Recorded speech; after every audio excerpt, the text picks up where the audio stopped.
Welcome to the Great Birth Rebellion podcast. I'm your host, Dr. Melanie Jackson. I'm a clinical and research midwife with my PhD, and each episode I cast a critical eye over current maternity care practice by grappling with research and historical knowledge to help you get the best out of your pregnancy, birth, and postpartum journey. Welcome to today's episode of the Great Birth Rebellion podcast. Today we're looking at the topic of vaginal birth after caesarean, what we call VBAC, and specifically how to improve the chances of your next birth after this caesarean being a vaginal birth. Not every woman who has a caesarean section will want to have a vaginal birth for their next birth. Some women will choose to have a repeat caesarean section, but lots of women have feelings of dissatisfaction if they have a caesarean section, especially if they feel like they didn't really need one. So whatever the reason and circumstances around your previous caesarean section, I hope this episode gives you some hope that a vaginal birth is possible for your next birth. In fact, the research suggests that women should be offered the opportunity to have a vaginal birth after a previous caesarean section, even if you've had multiple caesarean births. So if this is what you want, there are very few circumstances that would rule you out of a vaginal birth. And today we're speaking with Marissa from Twice Blessed, who just months ago gave birth to her second baby vaginally after an initial caesarean section for her first baby. And her twin sister, Beck, is planning to do the same with her second baby after also having a caesarean section with her first. So Beck and Marissa are twins, are both planning VBAC births for their second births. And I'm bringing you Marissa's story because I want to show you what sheer grit, determination, and stubbornness can do for you during your birth. What you'll see in Marissa's story is that her birth circumstances were far from ideal. She didn't have continuity of care. She came to the decision to have a vaginal birth late in her pregnancy, yet she was able to create a circumstance for herself that contributed to her ultimately having a vaginal birth. In this episode, she stacks all the strategies that she used to help have a vaginal birth this time. And as usual, when we share birth stories on the Great Birth Rebellion podcast, we don't do it all the time, but we do it with purpose. So you'll hear little extra bits from me as I add commentary and little educational nuggets scattered throughout the story. So this episode is for you if you're hoping for a vaginal birth for your next birth or if you're supporting women to do so. In this episode, I'll highlight particular parts of Marissa's story that were pivotal decision points that increased her chance of getting the birth that she wanted. So let's get into it. Welcome, Marissa, to the Great Birth Rebellion podcast. Today, we're going to hear your VBAC story. Yes, very excited. My attention was drawn to your story because you recently had a VBAC and your baby's 14 weeks old. Yes. And you shared a little bit about it online, and there were women asking you what kinds of things helped you have a vaginal birth after your previous caesarean section. So I'm really keen to talk to you about that. Amazing. Before we start, how about I'm going to let you introduce yourself so our listeners know who you are. I know who you are. But if you could share a little bit of what you do with your day and your life, who you are, and then we can jump into your birth story. Well, I'm Marissa. I'm one half of a fashion blogger duo with my twin sister, Beck. Our business name is Twice Blessed. So we've been around for, I want to say 12 years. So a long time in the fashion industry. And we recently launched our own fashion brand, Major, about 2 years ago now. So alongside our business baby, I had a baby, she had a baby, I had another baby just recently, and she's pregnant now with her second. So it's been a very full past 4 or so years. Now I have transitioned to motherhood, which I adore beyond anything else. So I feel very blessed to be a mum and have beautiful children. So Twice Blessed, which you run with your sister Beck, who also is currently pregnant, and you were pregnant together for, again, these your second babies, and you're both planning a VBAC. Yes. Yeah, it was very exciting. It's funny when before Beck fell pregnant, it was a wonderful surprise. We had always said we can't get pregnant at the same time because someone needs to work, and we can't both have pregnancy brain. But alas, she excitingly she fell pregnant as well. So I was in my last trimester. She was in her first trimester. So possibly the worst time to both be pregnant at the same time, because we kind of said we had two half brains working together. It was a massive joy to be pregnant together with my twin. It was really special. And I'm really excited for her now, transitioning into the last trimester of her pregnancy and aiming for her VBAC as well, which is awesome. And she's got you to lean on with planning her next VBAC. I was the guinea pig and I passed. So she can just kind of like copy and paste for herself, which is really, really good. Well, I'm hoping that lots of women can copy and paste, because there are lots of women out there who are listening who want to also have a VBAC. So part of what I really love to extract from your story is what elements of the planning and strategy that you used to get that, which parts of those were most pivotal in you getting a vaginal birth. And I'm sure that's going to be peppered all the way through your story. Let's start with your first pregnancy, because, understanding the reason for the first cesarean can be really impactful for what happens following. So I'm going to give you the floor. Yeah. So I fell pregnant in Feb 2021, and I'm from Melbourne. So that was peak COVID lockdown. Couldn't go to Europe, so we had a baby instead. That was the plan. Easy pregnancy. I was very fortunate to have a blessed pregnancy, no real complications, things like that. So I was very low risk. I was in the midwifery group program at my hospital, my public hospital, which were amazing. Here, Marissa is talking about a publicly funded midwifery group practice program that she was able to access through her local hospital. So these midwifery programs are free to use in Australia, but access is still limited because they are often only available to women whose pregnancies are considered low risk and for women who get in early. They fill up really quickly. They're quite popular. Also, not all hospitals offer midwifery care programs, so your access to these will be impacted by where you live and if you have complexities in your pregnancy. The great thing about midwifery programs is that women get to know the midwives who are caring for them, because the same midwife or group of midwives will be providing the care during pregnancy, birth, and postpartum. So if you can get into a midwifery group program, you are more likely to have a better birth experience. Unfortunately, while these programs are evidence-based, they can be very hard to access. My tip here is, even if you're planning a VBAC, is to try and get a midwife who will care for you all through your pregnancy, birth, and postpartum. You can try and get on a midwifery group program through a hospital, or hire your own private midwife, which might be your only opportunity for continuity of midwifery care if your local services don't have a midwifery program. Or if they do have a midwifery program, often those programs doesn't care for women who are planning VBAC. Some do. Some are called all-risk models. So it's worth investigating what your midwifery options are through hospital when you're planning your VBAC. And I really had a great pregnancy. I was aiming for a vaginal delivery. I had no concerns that I wouldn't achieve that. I went to 42 weeks. So I went overs in quotation marks, even though I knew that 42 weeks was really one of my end dates. And there was no discussion of induction or anything like that before that point, because I was a part of the midwifery group program, which I was very fortunate for. But I kept asking the way through, how is my son measuring? Because my husband was 10 pounds at 38 weeks born. And my sister and I, as twins, we were about 6.5, 7 pounds each. So we were big as well for twins at full gestation. So, but they're like, he's measuring normal. Anyway, I got to 42 weeks and I was like, okay, it was kind of that induction time. And we wanted to try the lowest grade induction first, or the balloon, to try and give my body the best chance of kind of going into that labour beyond that point, rather than having my waters broken and the induction drugs put in. Marissa is talking about the process of induction of labour for women who haven't started labour yet. If you are new to learning about birth or haven't looked into induction yet, the Great Birth Rebellion podcast has a number of episodes about induction, including about the research, the process of induction, and some of the risks. So there is a list in the show notes with clickable links for you to look deeper into the option of induction and see if it feels right for you. What Marissa's talking about here is that she opted for the balloon catheter, which is a catheter that's about 0.5 centimetre wide, and it's inserted into your vagina and up into your cervix.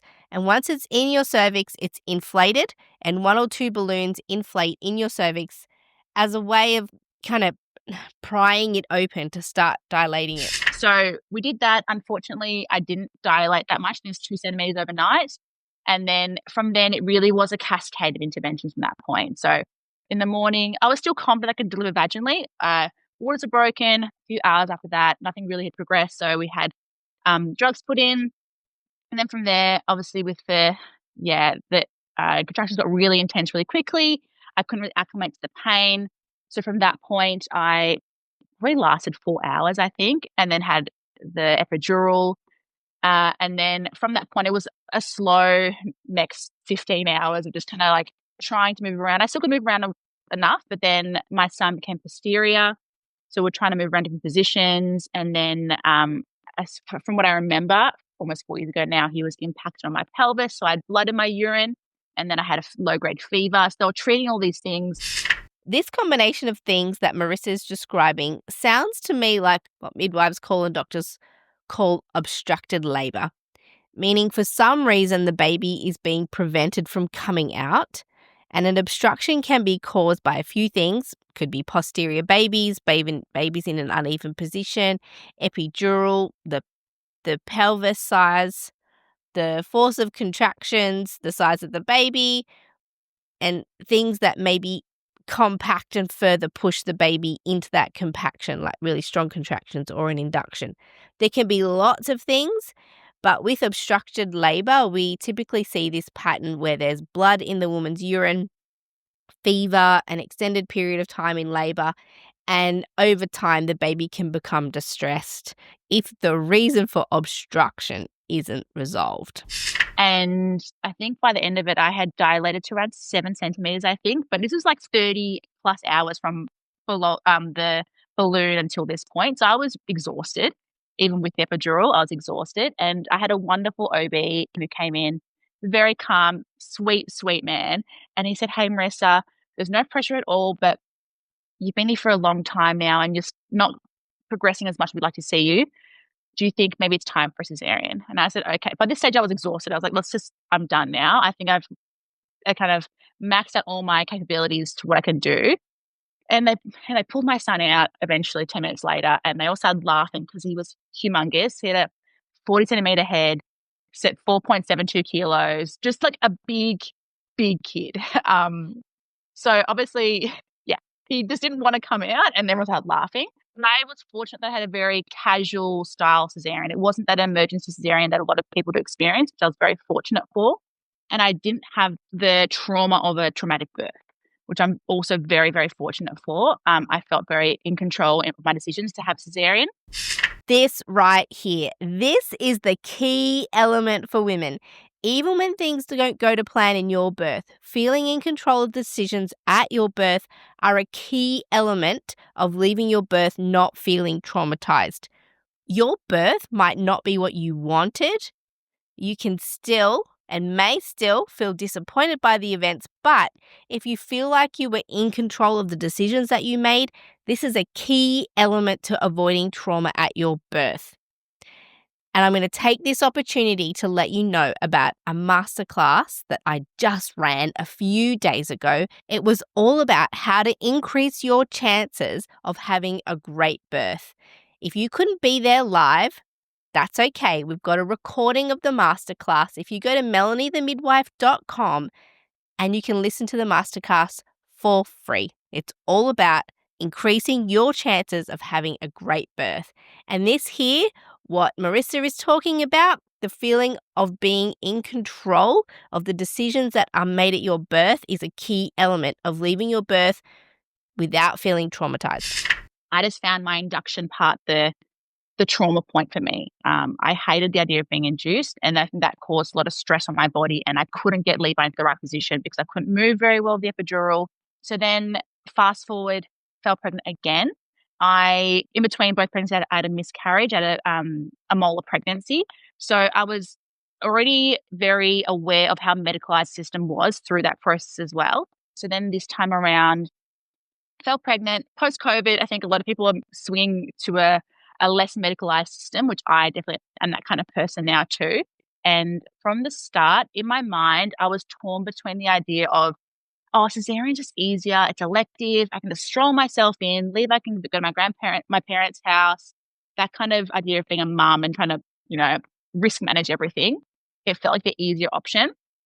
So I didn't apply for the midwifery program because of that. I didn't want to steal someone else's spot who really wanted quite a holistic birth. I wasn't going to choose that option in the end. Quite selfless of me, but I was like, looking back now, I'm like, it was the best decision, but I probably should have just been selfish and applied anyway.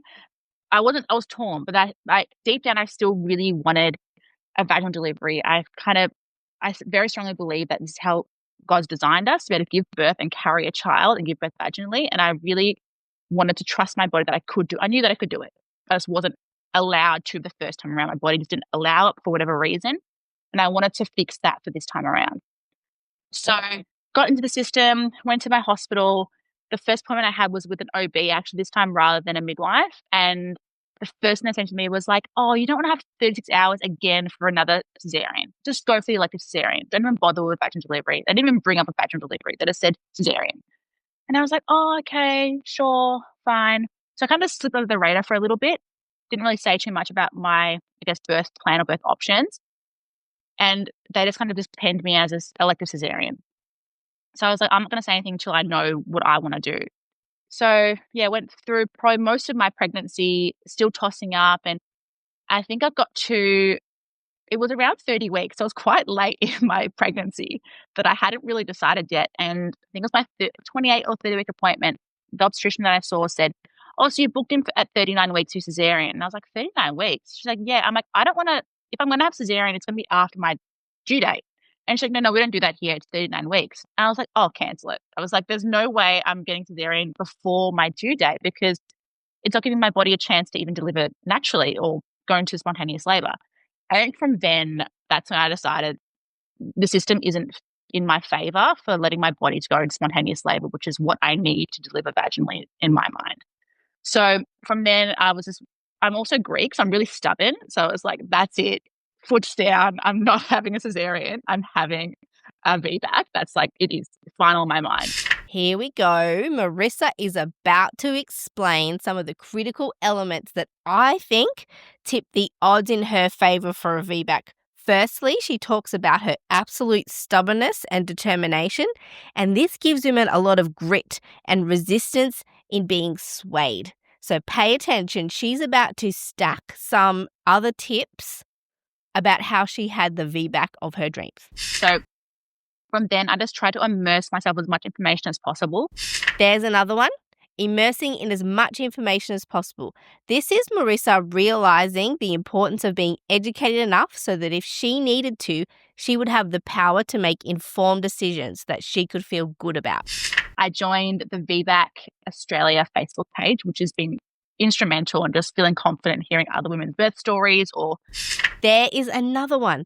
Gathering support and hope from a like-minded community.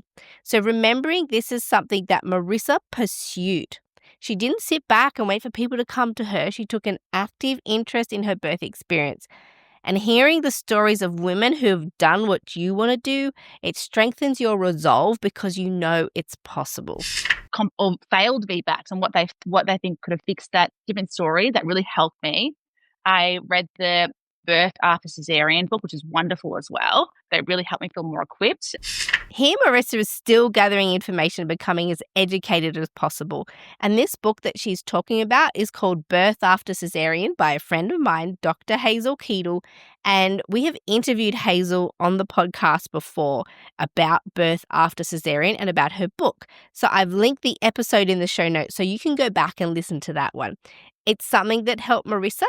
And it could help you too. And then obviously listen to the podcast too, which is amazing as well as hearing different stories. And from a medicalized point of view, the kind of the fear tactics that a lot of the system puts on you, that, the abruption, these kind of things, if you go overs or not having enough amniotic fluid in your uterus and all this stuff that I was like, is it actually valid or is it just a minute percentage in the worst case scenario? So I wanted to feel equipped so I could tell my obstetrics team and everyone else, hey, this is why I'm deciding this. And then I kind of knew that my body probably wasn't prepared enough for a vaginal delivery the first time around.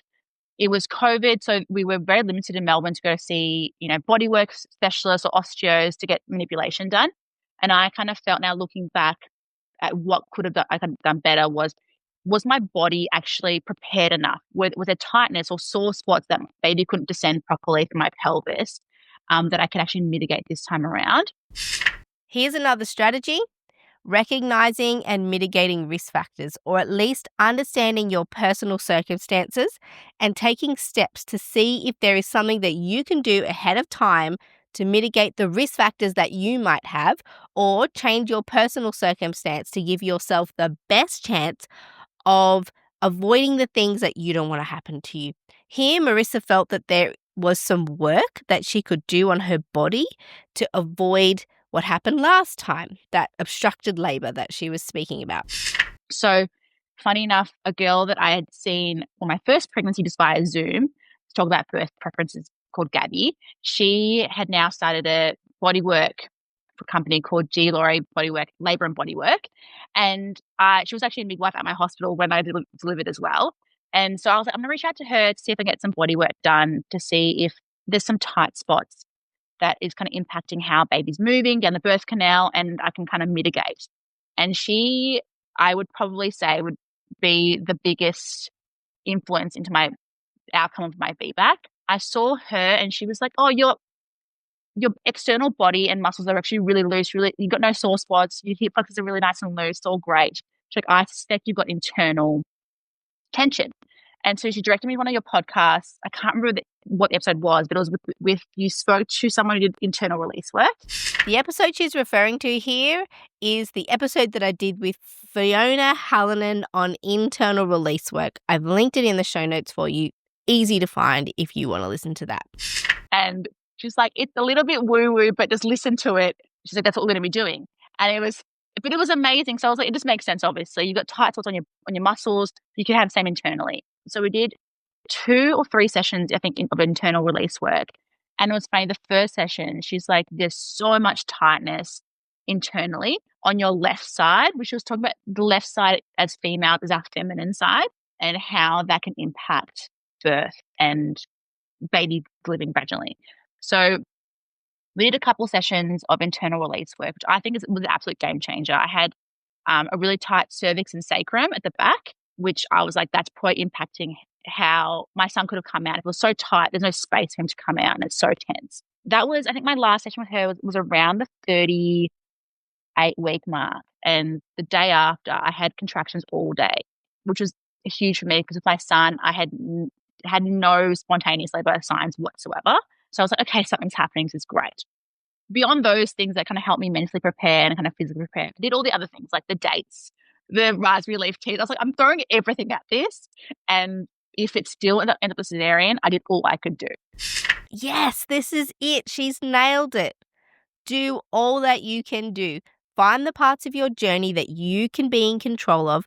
Do all that you can do so that if things don't turn out the way you planned, you know that there was nothing more that you could do to change it. So yeah, I was having like 6 dates a day. It was summer, so I was having like a chilled raspberry leaf tea cocktail or mocktail with like pineapple juice and coconut water. So I was doing all the things that I could be doing. I was still exercising regularly 3 days a week with strength Pilates in the gym. So I felt really physically strong. Yeah, and prayer, all the things I could kind of shove into my brain without maxing it out. I'm going to do. And then around the 38-week mark, I just stopped. I was like, no more. My brain's full. I've learned all I can learn now. I'm not going to try and stress myself over anything else that I need. It's done. Let's just be confident in my body and what, I can do from here. So that's how it kind of went until that point. And then it was like a waiting game. And I was getting really over waiting. I think when you bring a toddler at home, you're like, oh, and it's hot. It was like 40 degrees in Melbourne. I was like, I'm sweating all the time. I'm over this. Yeah, my son being 42 weeks induced, I wasn't planning to go any earlier than 42 weeks. I was like, I'm in for the long game. It's going to happen again. And then, yeah, so after I saw Gabby that last time, I had contractions all day. And I was like, oh, that's really odd. But then it kind of stopped after that point. So I was like, okay, no worries. Hopefully it's just my body preparing. And then at 40 and 5, that's when my daughter was born. In the morning at 3 a.m., I woke up to like period style pain. I was like, I need to go to the bathroom. Went to the bathroom and I had loose bowel motion. I was like, oh, okay, that's weird, but maybe I just ate something. Yet again, I've never had spontaneous labor before, so I don't know what any symptoms are. I'm like, okay, maybe I ate bad food. But then I went twice again, same thing, contractions kind of just steady every 10 minutes or so. And I was like, okay, maybe I should start timing these. For those playing at home, it's common for your body to try and purge your bowels just before or during early labor. So that is what Marissa is experiencing here. And then that was 3 a.m. By 5 when my husband woke up, I was having them every 4 minutes, quite very consistent for like 30 seconds to a minute. And then we were on the way to the hospital at around 9 a.m. every 2 minutes at that stage. So I knew that the second I went into labor, I was like, I am trying to stay home for as long as possible. That's what I had heard was the best thing to do. Stay out of the hospital for as long as possible. She's right. This is another strategy to increase your chances of having a low intervention birth. Research shows that the longer you are in hospital, the more likely you are to be exposed to interventions and increasing number of interventions. So the longer you're there, the more interventions you're likely to get. So Marissa knew this and stayed at home as long as possible to give herself the best chance of a vaginal birth this time. And that was my plan until I felt like my husband was like, let's go now. I'm like, oh, I can wait a little bit longer. Like, let's leave now, please. It's peak hour traffic. So, so I was at home for as long as possible. And by the time I got into the hospital, it was around like 9:30. I consented to a vaginal exam to see where I was. And I was at 5 centimeters already, which is for me was like, I'm like, that's amazing. I'm already halfway. That's better than I had with my son. And the team that I had, so I didn't have a continuous care this time around. So it was just whoever was at the hospital that day. And I had a wonderful midwife, Holly, and I think her name is Christine as well, and 2 student midwives. They were both on rotation. And they were, really significant in the outcome of my birth as well. I had written my birth plan that I didn't want to have, an epidural again, because I was very aware the epidural stalled my labor or just stalled the progression of my labor with my son. But I said on my birth plan, epidural only if I'm past 7 centimeters or only when I'm in active labor, because I knew that if I can get to active labor before an epidural, I have a much better chance of delivering vaginally because she's already in the right spot. She's already descending. It shouldn't impact my labor progression. And there were a few times that I think that with the gas and air in between, been like, I want the epidural, and Holly's like, no, we'll turn up the gas and air a little bit further. We'll turn up a little bit further. There's still more to go. And that was really instrumental and the hospitals the midwives are very pro VBAC. So that was really great. I knew if I had midwives in my team, they're like, go for it. And so she was like, we're getting you this feedback and we're very pro you just doing what you need to do. We're going to ignore us and we're here if you need us. But Holly was great and just kind of pushing me saying, nope, more gas and air. You can do this, Marissa. And then by the time it was like the full maxed out gas and air, she's like, would you like me to check where you are? And then you can tell me your number in your mind. That's fine. And if we're there, we can do the epidural. And she checked, and it's probably after I think it's probably 12. So 3 hours after I had arrived, I was at 7. And that for me, I was like, okay, cool. I know I was already in that the transition stage of labor. I could feel my body really bearing down. And I was like, this is feeling, my waters hadn't broken yet either. So it was so much pressure, so heavy. And when she actually checked me, she broke my waters. And I was like, thank God. But then obviously the contractions got worse after that point. Yeah, I got the epidural. So I thought my story is a little bit different because I got the epidural and I still had the VBAC. I know a lot of women who have the VBAC kind of mindset of very no interventions. I was okay with intervention if I still got the results. I don't think I could have. This is my first experience of a proper labor. I don't know if I could have done it without the epidural. So for me, it took ages. It took an hour and a half the epidural as well to go in. It took forever. So I was just like, it was painful waiting. But after it was done 2 o'clock after I was in, and I delivered her just after 6 p.m.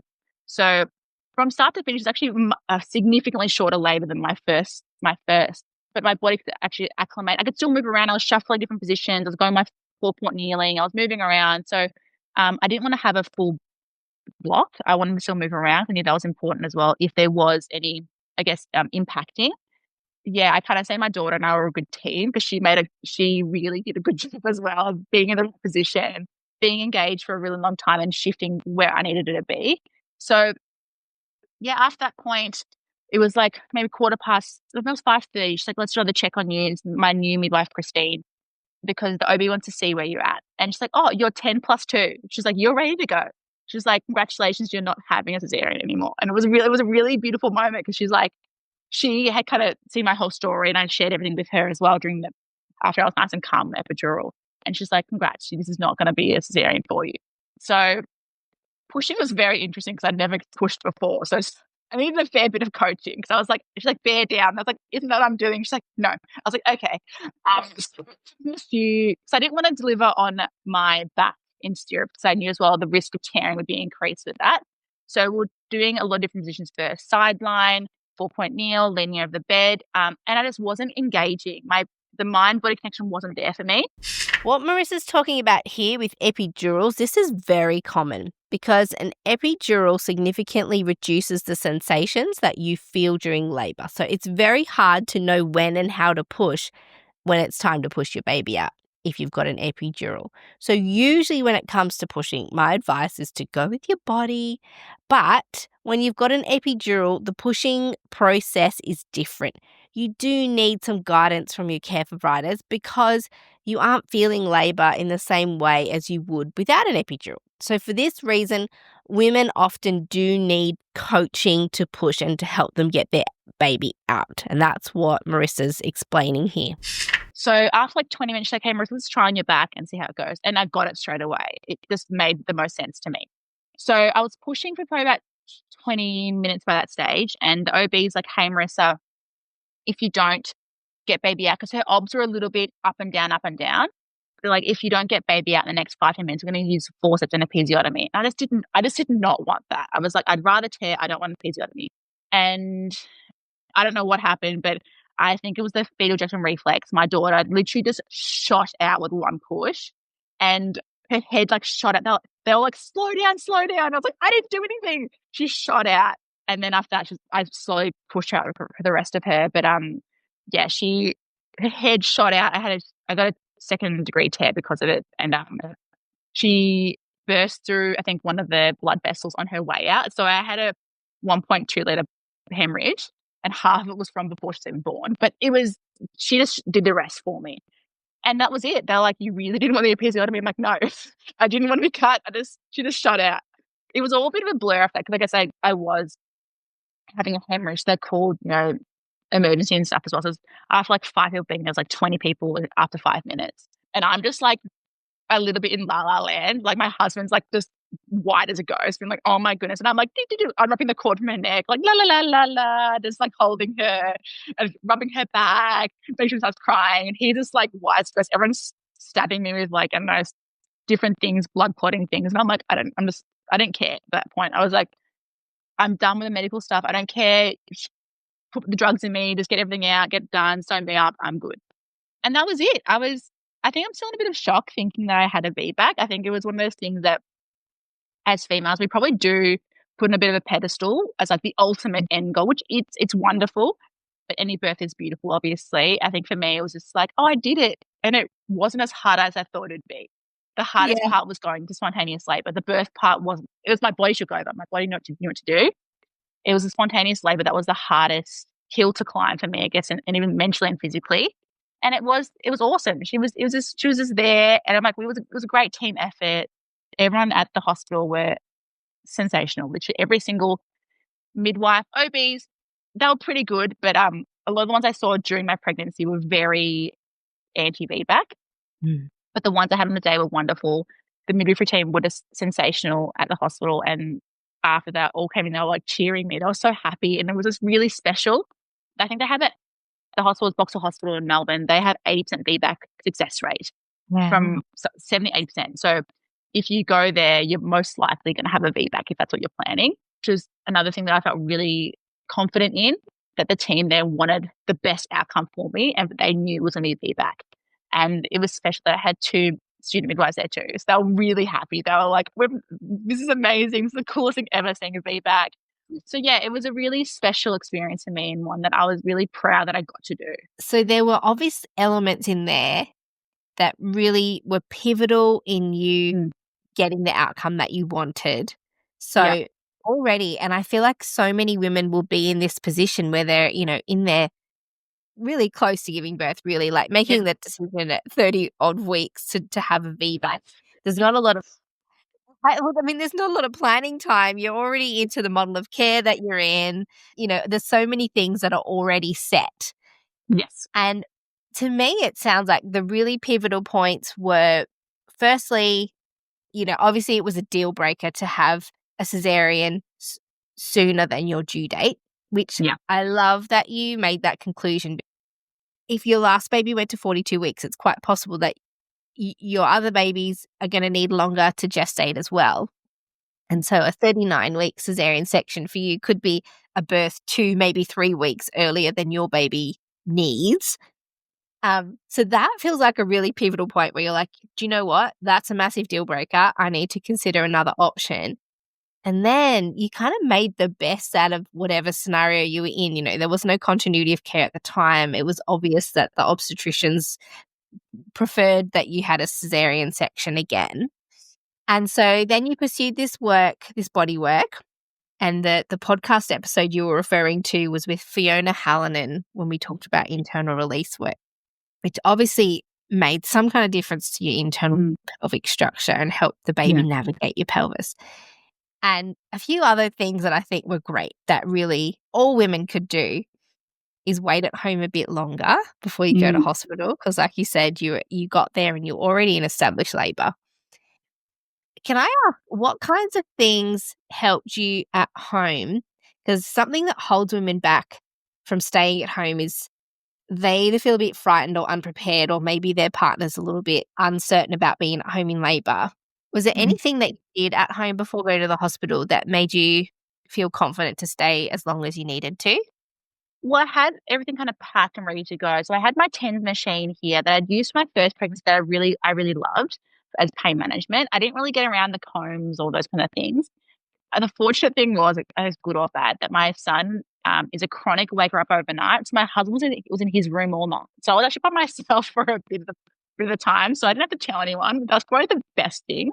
So I woke up and I was like, oh, no, I was not going to be awake for the next couple of hours. I can just do my own thing and just be here. I found acclimating to the pain so much easier to navigate than when you're induced and that pain, the threshold is so high straight away. Because in my mind, I had the experience of an induced contractions. I was like, my levels up here, what they're going to feel like, and it wasn't. So I was like, oh, okay, this is fine. I can manage this. And I'm not the best.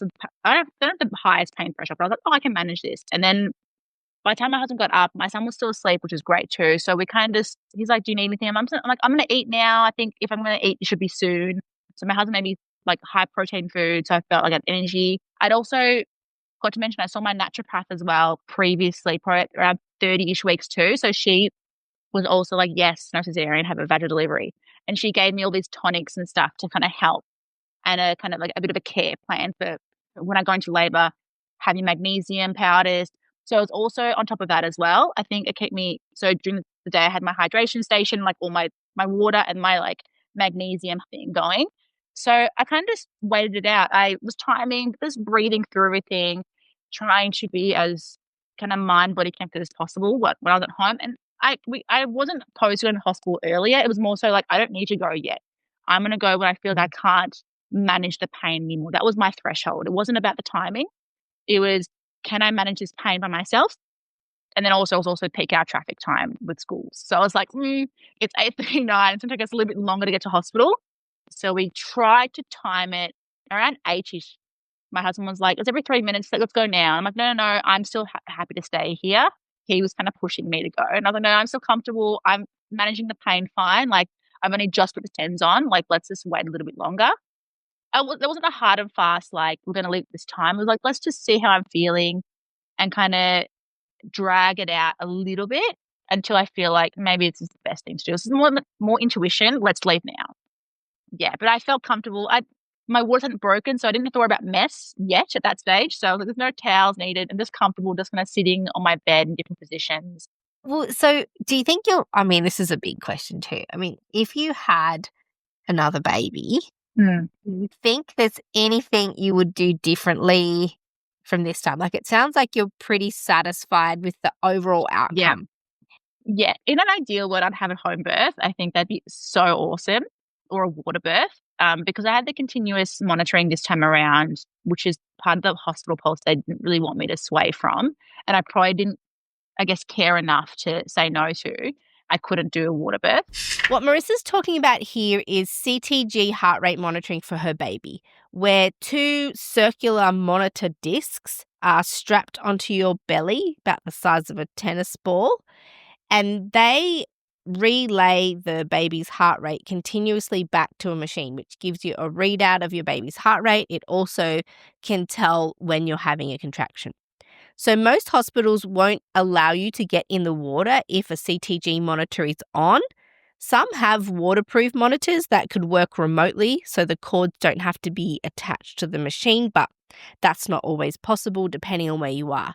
So having a CTG applied is usually part of the VBAC policy in a lot of hospitals.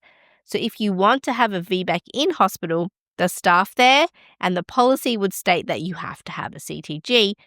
But there are other options, and I encourage you to listen to the Great Birth Rebellion episodes that we have on CTG, which I will link into the show notes. We've done multiple episodes. Always remembering that just because it's a policy doesn't mean you need to accept it. You can make an informed decision that is different to the policy. So another thing to mention here is that even if you do manage to avoid the CTG monitoring, lots of hospitals will also state that women having a VBAC can't use the bath during labour or birth. So not all hospitals, but just so you know that VBAC policies can be restrictive like that. So if you're planning a VBAC in hospital, it can be helpful to get them to print out their labour and birth policy for VBAC so that you know what to expect from them. You can research which parts of the policy you're willing to accept and which parts you would like to decline. This just means that you're ready so that your expectations can be met. If you're going into hospital expecting to be able to use water for labour and birth, and then you're surprised when you get there, that's going to be a harder situation to manage than if you're prepared ahead of time. That would be like ideal situation. My only drawback is the fact that I have had both pregnancies and my miscarriage. I had postpartum hemorrhaging every single time. So that's my only drawback for having a home birth, although I could be transferred to the hospital. But a water birth, so I could be in the hospital. I don't mind. That would be like an ideal situation. That seems like really tranquil and like nice. I like heat. It makes me feel calm. So that would be really helpful, I think.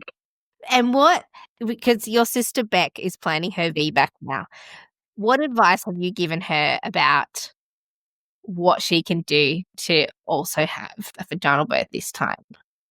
I think that what I've been telling her is definitely get her body physically right. I think the mental thing is easy to kind of build upon for weeks and weeks as you progress. Just our personality type. The physical part was something that we really needed to get right earlier on. So then the mental thing kind of fit in place because she's had a lot of SPD pain, because she had a very traumatic cesarean, like category life and siren, baby out in 5 minutes kind of thing. She has a lot of adhesions on a cesarean scar and a lot of nerve pulling through that. So I was like, Beckett, the one thing you have to do, and she actually saw Gabby before I did for her initial pregnancy, but she's getting a lot of scar adhesion work, and she's actually going today for her first internal release work. She knows that that's going to be significant just because of the stored trauma in her body. I think once you have a cesarean, regardless if it's a traumatic cesarean or quite a casual one, you have a lot of stored trauma in your body. Your body remembers that, even if your mind has kind of taken at peace with it. I had a funny, fine, nice cesarean. I'm taking photos, but my labor was really traumatic. I really disliked that part of my experience. And I had stored that trauma as fear of being able to feel confident in my body. So I think the body work and the internal release work really helps release that and allow your body to let it go so your body can be ready and prepared enough for the journey your baby needs to take in your pelvis to be birthed vaginally. So that I think is definitely the number one thing that I tell everyone in the VBAC support group in Facebook. I'm like, what do I do? I'm like, body work. Do the body work. like, I'm having predominant labor. I'm like, do the body work, get your body right. Your baby say it wants to come out and it can't. Do body work. And I think that's my key. I feel like you can kind of be as stubborn as you want with your providers. If you've got, different care model, you can kind of risk manage that or mitigate that. The bodywork stuff, if you don't get right, it'll be an uphill battle, I think, in the labor process trying to deliver your baby. If you're listening and thinking, great, my next step is to go get some body work, I'll link to all those podcast episodes, and then, you can make some decisions about who you're going to see. Certainly the option of osteopathic work and chiropractic work and internal release work in order to optimize alignment. Thank you so much for telling your story. I'm sure there is going to be definite parts of this that women can pick up, take away, and go home with. And there's just so much hope, particularly for women who have left planning maybe till later in their pregnancy, that this is absolutely possible. And the other really big things that I took away from that as well is that your midwives are on your side. They were on the team to get you there, and that there were things that they could do for you, particularly in points of weakness where you're thinking, okay, I really want to have an epidural now. They're like, let's keep going, let's keep going, let's keep going. I think that sounded really pivotal as well, that they were on your side for it. And obviously that your body was like, absolutely not, we're not doing this episiotomy and forceps. Like, this is my time to shine. I think you've got to be stubborn. You've got to really dig your heels in. And if you want the VBAC, you're going against a system who doesn't want you to have the VBAC. So you've got to be stubborn and just say, I don't give an SHIT. I'm going to do this and give it all I have until I can't do it, or if I can't do it. I'm not opposed to medical system working when it needs to, but I was like, don't sell me short what my body is designed to do. I can do it. My body's been designed to do this. And unless there's some kind of medical reason why I cannot, let me be and let me just do what I need to do. Yeah, you just wanted to go all the way to the very last point and find your limit. And then obviously if you found your limit, then you're like, do you know what? I'm willing to accept whatever needs to happen here, not before your personal limit is met. 100%. So valuable. Thank you so much for coming on the podcast. Loved it. To get access to the resources for each podcast episode, join the mailing list at melaniethemidwife.com, and to support the work of this podcast, wear the rebellion in the form of clothing and other merch at thegreatbirthrebellion.com. Follow me, Mel, at Melanie the Midwife on socials, and the show at The Great Birth Rebellion. All the details are in the show notes.